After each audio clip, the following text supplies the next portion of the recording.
They called it the most impossible rescue mission of the Vietnam War. A mission where one man refused to leave his brothers behind. He flew through hellfire again and again, knowing each time might be his last. This is the unbelievable, true story of Roy Benavidez, the Green Beret who became a living legend, not by chance, but by pure willpower, blood, and guts. April 2nd, 1968, Vietnam. A 12-man reconnaissance team is ambushed deep inside enemy territory. They are outnumbered by over 1,000 North Vietnamese soldiers. Within minutes, the team is surrounded. They're calling for help, screaming over the radio.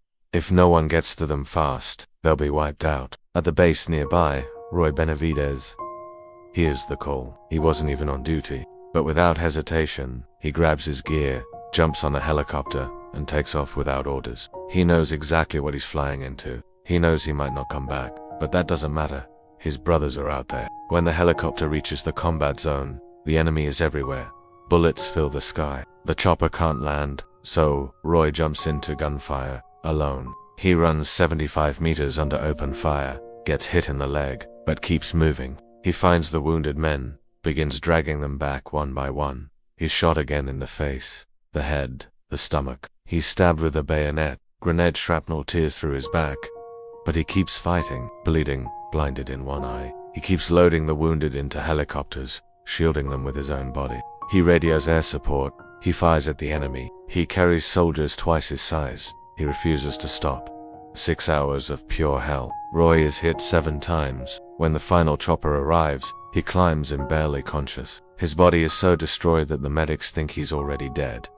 They zip him into a body bag, and just as they're about to close it, he spits in their face. He's still alive. Roy Benavidez survives. He loses part of his eyesight, has over 30 pieces of metal in his body, but he lives because he refused to quit. Because for him, the mission was more important than his own life. Years later, President Ronald Reagan awarded him the Medal of Honor, the highest military award in the United States. And he said, if the story of Roy Benavidez were a movie script, you wouldn't believe it. And he was right. But it wasn't a movie. It was real. Roy Benavidez didn't just survive the impossible. He chose the impossible and won. Not for glory, not for fame, but for loyalty, honor, and brotherhood. That's the kind of soldier the world never forgets. If this story left you speechless, imagine what it felt like to live it. Leave a comment below. Would you have jumped into the fire for your brothers? And don't forget to subscribe for more incredible real war stories you want to hear in history class.